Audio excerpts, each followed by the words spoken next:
It is go time, ladies and gentlemen. Go time on the plains, and it's a brand new Village Vice. We've not reacted yet together. Now, you've reacted 158,000 2011 places. Yeah. My phone's dead at 4 o'clock every afternoon. I can't imagine what yours is like. Like, there's been Right. a lot of reactions to the press conference and the hiring of Alex Golesh, but we haven't yet. And I think I have a different comparison, I'm going to try to bring a fresh approach to this that people haven't heard before. Okay. All right. Alex Golesh in the intro presser Monday reminded me of Bruce Pearl. Reminded me a lot of Bruce Pearl. And here's what I mean. There was an authenticity and a humility, and people have discussed the authenticity and the humility, but I don't think I don't think you have to stop there when you look to compare the two and see the similarities. I think similarities continue. I think the ability to work so hard that, like, you're not asking your kids to do anything you're not willing to do. You're not asking your players to work harder than you're willing to work yourself. Real quick, Brad. Are you comparing him to Bruce Pearl getting the Auburn job or the Tennessee job? I've gone back and forth on this. I think that the press conference reminded me of BP's Auburn press conference. But I think the career path you could compare to when he got the job at Tennessee. Yeah, right. That's where I thought you were headed. Gotcha. Yeah. So let's go career path first. Okay. So offensive coordinator at Tennessee, head coach of a Division II school in basketball. It's not apples to apples, but same. I don't think they're that dissimilar. I don't think it's apples to coffee tables either. All right. So you go from there to head coach, smaller Division I program, Wisconsin, Milwaukee, and you improve that job. You take them where they haven't been. You go to the NCAA tournament. You beat Alabama in the NCAA tournament. You get a win. You get an upset win. You get to the Sweet 16. That's an equivalency to taking South Florida, a team that had won 4 games in the 3 years before he got there, to back-to-back bowl wins, and then probably a 10-win season if he had stayed, and they won their bowl game this year. Now you get the opportunity in the SEC as the head coach there. You have a process everywhere you've been, and now that process works at the SEC job that you take. My favorite thing about the presser was you talk about the process. And he was asked a lot about his offense. But he talked about the difference of, like, having to change it when he followed Heupel from UCF to Tennessee, where he's like, okay, but if the offense works, but it's not going to work here, we've got to change things. Yeah. And then when he left Tennessee to go to South Florida, he had to change things because just the style's different, the talent's different, the scheme's different. It's just different type of football. And I thought that was super intentional and insightful. And when we've seen offenses over the last decade from folks who have heralded offensive minds but refuse to change, and he's almost like, no, I'm going to have to, like, or it's not going to work. In fact, I've done it 3 times already. I thought that was the most eye-opening, self-aware, thinks about things and values details. Yeah. And, like, I haven't seen anybody else really, like, harp on that, but, like, that was the thing that was most important to me. Yeah. Well, there's 2 ways to do it successfully. Number 1 is to have a template, and then you recruit guys that fit that template. My running back is going to be minimum this height, minimum this weight, minimum this skill set. My X receiver is going to look like this. My Y receiver, my Z, they're all going to look like this. My tight end is going to do this. And then it's plug and play every year. That's one way to do it. And if you can recruit to that systemically, then great. You keep it rolling, except for the fact that defenses adjust and adapt. And we've seen that over the last 10 to 20 years in college football, that you got a lot more nickel now than you had 20 years ago. In the macro, not the micro. Right. Yeah. Correct. So you must consistently evolve and adapt. I agree. That's a good point. Yeah. Yeah. And we've seen that. I mean, we've even seen I mean, we've seen examples of offensive coaches who maybe they're a head coach somewhere and they're kind of known for not adjusting, and then they go somewhere else and they're an offensive coordinator, and it's like, oh, okay, like you can do more than what you've kind of been dubbed as doing. So, Yeah. I like the fact that he's done this. He's watched this transition up close before. Yep. It was a huge part of the success going from UCF to Tennessee as an offensive coordinator. He got to learn under Josh Heupel of, okay, how can we adapt and adjust? Yep. It was a huge part of that offensively. Yeah. Got a front row seat at it.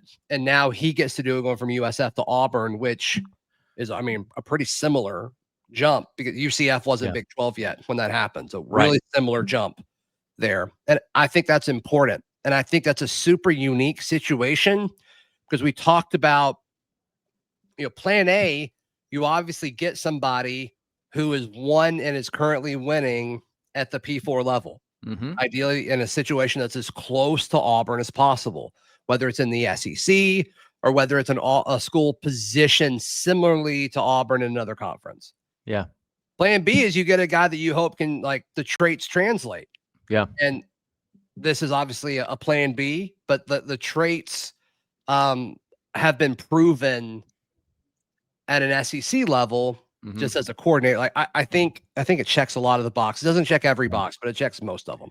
I like there's not just one limb on the coaching tree either. Like he's not just a guy who's learned under Josh Heupel, but he had experience with Matt Campbell at Iowa State, experience under Jim Tressel, who gave him his start at Ohio State. I mean, you got some guys who have done like what Campbell has done at Iowa State year after year. They're not going to win a national championship at Iowa State, but they're not going to finish last in their conference either. Like they're a respectable, tough program. Right. Program. Freaking program. Run the freaking ball. One of the other things, just real quick, a couple of other things from the press conference. Back to the BP comparison. Remember in Bruce's presser when he said, Jay, I don't know what I'm going to have to do to earn that money, but I'm going to be working all the time to try. And Golesh made a similar comment where he's like, I'm going to work every day to pay you back tenfold for this opportunity. A sincere appreciation. And I think there's an underlying theme there, Zach, and this can, when we go to players staying, we go to coaches staying, we go to any of these conversations, whether it's signing day or the portal. Do you want to be here? If you do not want to be here, I don't feel like he's going to pull real hard to try to keep you here if you don't want to be here. Yeah, and in this transition period, that's super, super important. Look, Auburn can be competitive in IL. Sure. It may not be the situation where you can get the most money, but you're going to get paid competitively for the value that you bring. If you want to be here, you're going to get paid. You're going to get a chance to win. Hopefully, if this pans out. Yeah. I think that really, really matters. Yeah. The other thing I liked is no coach wants to do the opening press conference. Like none of them want to do it, I don't think. And I don't know if I agree with that. You don't think so? You think a lot of guys love that first press conference? You don't think Hugh Freeze loved the first presser? Well, but didn't he say something like, as soon as we leave, as soon as we get out of here, we can go to work or we can go back to work, or they always make some cutesy statement like that everywhere. Like, oh, there's so much work to do, and as soon as you guys let me out of here, I'll get to go to it.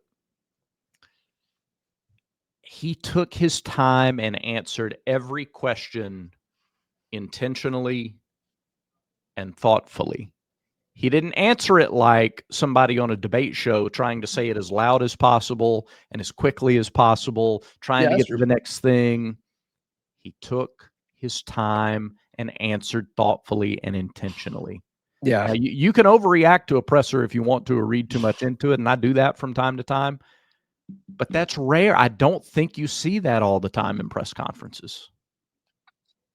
Yeah, I'll give you that.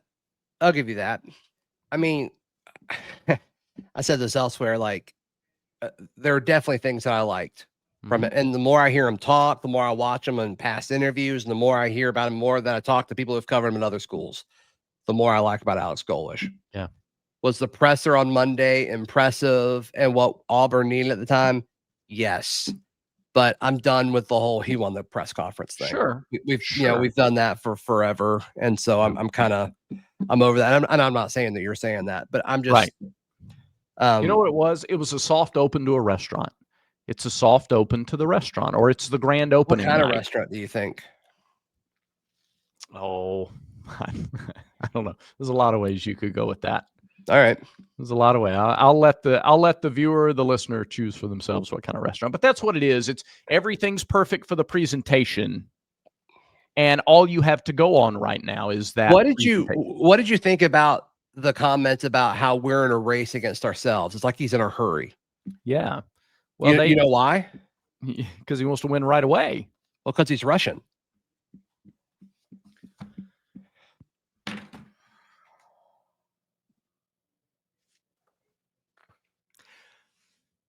My 12-year-old son gave me that joke to use on this show just yesterday. I did it on the Barncast Sunday night. Mm-hmm. It didn't land. Kyle and Daryl didn't seem to care. And I'm like, I'm going to do it again. I'm going to make the same joke on the same channel. And Brad's going to like it. I do like it. I like it a lot, as a matter of fact. It's a goulash restaurant. That's what kind of restaurant it is. Goulash. Got it. Okay, rank the most important things that have to happen. Number in the one. first 48 hours of being hired as the head football. And we're now beyond the first 24. So 48 hours from now? No. Signing day? Yeah, like 48 hours from 72 hours from Sunday. Yeah, before signing day, before 8 o'clock Wednesday morning. Finalize the staff. Before 8 o'clock Wednesday morning? Is that what you said? I don't care. Pick a time Wednesday. Well, that matters, Brad. Does signing day count or not? Noon Wednesday. Noon Wednesday? Yeah. How many current players are you talking to before noon All Wednesday? of them. All of them? Yes, every single one. Okay, but there's only so many hours in the day. Every single one. What about your recruits? You talk to them. There's only so many hours in a day. You find out how to do it, Brad. What about your staff? It's all important. What about finalizing? He's up there talking about how much he's going to work. He's going to meet with all of them. What about finalizing the staff? That's the one everybody's watching for right now is staff finalization. I think he knows his staff or has got a pretty good idea. I think he needs to wait for other things to happen. Okay. But if things happen that aren't in line with his plan for the staff, I don't think they're he can't speed that up. Okay. That's true. So meeting with recruits and meeting with your current players, I think that's a different equation. Okay. Personally. So are you then saying that who is on the staff isn't tied all that directly with signing day or current roster? Depends on the guys, right? Yeah. Depends on the guys. Okay. As we're recording this, there's no public decision on DJ Durkin. To act like that's not a factor, I think would be silly. But I think there's only so much he can do in regards to that. Mm-hmm. It sounds like Durkin has been offered, and now it's up to him on what's going to happen. Is he waiting for other things to open up? I don't know. But as far as what he can control, he said the most important thing was keeping the roster. He said that. Don't know why he would lie. I mean, it makes sense. Yeah. Sure. So you meet with every single player. Okay. You meet with every single one of them. All right. That's good. What's the most important maybe tenet of that conversation? Doesn't it start with how much do you want to be here? As opposed to this conversation, Zach, what do we have to do to keep you here? Because I've heard a whole lot of conversation that centers around the question, what does Auburn have to do to keep fill in the blank player? And I don't think that's the conversation. Yeah, I mean, I think you say, hey, I'm Coach Golesh. I'm super excited to be here. I'm super excited to learn more about you. I want to coach you. We can't get into the nitty-gritty right now. I don't have time. I want to, and I can't wait until we get to do that and watch tape with you and learn about you as a human, learn about your family, learn about you as a player. I can't wait, but I can't do it right now because of all these things. I need you to tell me everything about your current situation. Are we good? Are you good? No hard feelings. I need to know. Yeah. And that conversation is going to be different from, a freshman or sophomore last year who didn't play than it is Cam Coleman or Deuce Knight. It's going to be a different conversation. But across the board, I think it's going to be something like that. Like, where are we? What are we doing? I want to win here. I hope it's with you. What are we doing? And then if it gets into NIL stuff and all that, like, I don't know how much of that he's doing. That's one part of this that I think is fascinating. And we'll never know the full picture of what this looks like. But this is a dude since he got his first full-time coaching job, he's been like recruiting coordinator. Yeah. And he's found success, in relevance to like where he's been or in comparison to where he's been. Right. So in Toledo, is at the MAC. He had the number one recruiting class in the MAC, the 2 years that he did it. Same with USF, climbing up, Number one class 24, number two class in a conference 25. Yep. There it is. Yeah. And that program is in the dumps. Completely. So this is a guy who has done everything about recruiting the right way. Every stop he's been at, every level, whatever conference. Tennessee, he was a good recruiter. Yep. And he now, as a head coach, has access to more money and resources than he's ever had. It's not close. Yep. Preach. Come on. And so I don't know what that looks like. Is he eager to spend it? Or does he say, hold on? Because I don't really know. Like, the pie is huge. Yep. But I don't know what percentage of pie I need to give for a slice for everyone. Yeah. And so I don't know how quickly all of that comes together. Like, are you hasty and, do whatever you need to do to keep Cam and, the 4 or 5 top guys on your roster that you don't feel like you can replace in the portal? Yeah. Probably. And then you kind of backfill from there. That's fascinating to me. And we won't ever really know that. Right. But that's the kind of stuff where, like, I'd love for him, to sit down with whoever. And it's like, okay, especially as like guys that came with him from South Florida. It's like, all right, we had, $1 million, $2 million, $5 million, I don't know, money to deal with. And now we've got 20 million to throw around. Like, that's crazy to think about. That's like when, I always envision like the first time, like, the first few minutes that you're like elected president. And then you sit down and they're like, all right, so there are UFOs. Like, that is a thing. Like, it's like, oh, okay. Like, when you sit down and you have like, all right, so here's all the money that you have access to. Here's what everybody's getting paid. And it's like, wow, this guy's getting paid more than my entire roster at South Florida. And that's got to be an eye-opening experience. Yeah. No, that's true. And it is fascinating because he's got plenty of experience in the recruiting world. But he's got a director of recruiting at South Florida that he's reportedly bringing with him, and player personnel and all of those kind of front office-esque jobs that will do that. And those guys will have access to those figures and go about that too. No, I'm fascinated by, do we have a number for the quarterback room, or is it one at a time? Are you carrying 4 quarterbacks next year? Are you carrying 3 quarterbacks next year? And I don't know. I don't know, Zach, though, how many of those conversations have to happen in the next, like before tomorrow, because the portal opens in January and you got to go hard and fast to the finish line for National Signing Day. So like, I think those conversations could wait until, I think he's got a ton of media stuff Thursday. Do those conversations start happening Friday or next week? Do you lose anything by having those conversations? They could. And I've heard he's had one-on-one conversations with a few players, and then obviously several as like groups. But I mean, it needs to be a priority. You got to do it quick, and I'm sure he's eager to do it if he hasn't already. I love the recruiting background. I also like that you're seeing in a bunch of different places talk of being a player's coach and building trust and relationships with players. That goes back to being a hard worker yourself. And if players know, if anybody in any line of work knows that you care about them as an individual beyond what they can do from a production perspective, they will produce more for you as a leader. That's true.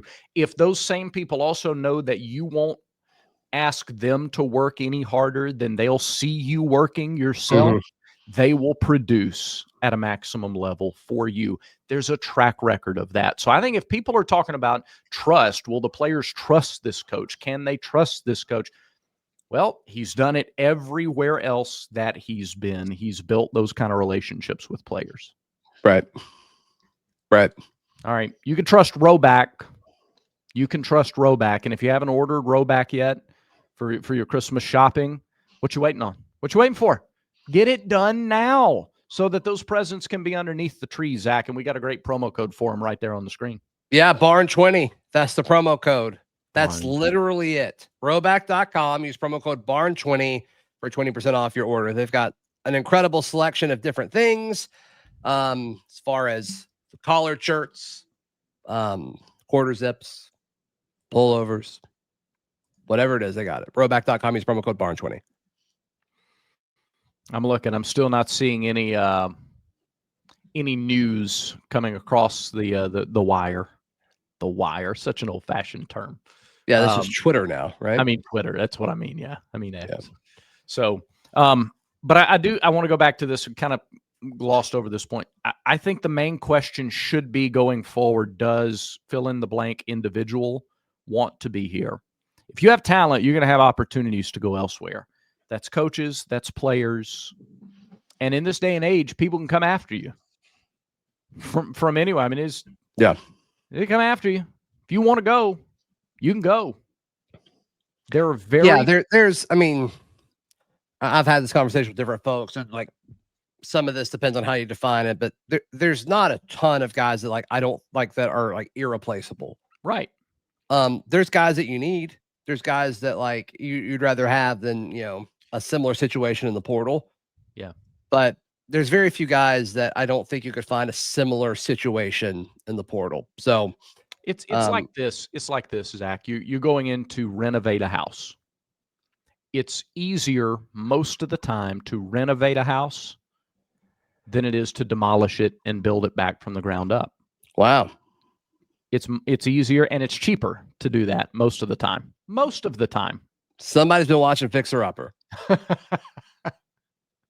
We already went to Waco, Brad. We're not going back. And I was inspired. What can I say? Starting the season against Baylor in Atlanta, it's inspirational, you know? Yep. And I think that's the discussion that we're having is Alex Golesh, they believe he can build it he can either renovate or demolish or, you know, demo and build back. You'd rather renovate. Well, he's doing the home inspection right now, right? Right. It's correct. Like, man, I hope I don't have to tear all this down. That's it. I'm a new business. I'm coming in. I've got a building that I like. I'm going to put my business in that building. What sort of improvements do we need to make to the building? I'm expecting a renovation. If it turns into a demo and rebuild, okay, we'll just demo and rebuild it. Fine. Not running. I don't think it's going to come to that, and I don't think you do too. But if it needs to, I think we'll do it. Yeah, you got to start with that attitude, because if you don't start with that attitude and you go, well, heck, I thought this was just going, and it becomes a demo, then you go, man, I thought this was going to be, this is so much tougher than I thought it was going to be. And then you're defeated before you ever coach a practice. And I don't get the sense that that's the attitude of this guy. No, this dude seems dialed in. So I'm excited to see what the first few weeks looks like. And I can't wait to see what the portal window looks like. Same. It's going to be great. It's going to be a really exciting. It's going to be fun. It's going to be a fun few weeks. Fun. You do it. Fun. That's a setup, Zach. Been around here long enough to know it's a setup. All right. That does it for today's show. Thanks, everybody, for watching. If you have not subscribed yet, please do that. I had somebody ask me the other day, how do I become a member? Right there on the YouTube channel, there's a button you can click. Like right below us. Right there. Right below us. Click away. We appreciate that tremendously. Remember, until next time, everyone has vices. Make sure Village Vice is one of yours.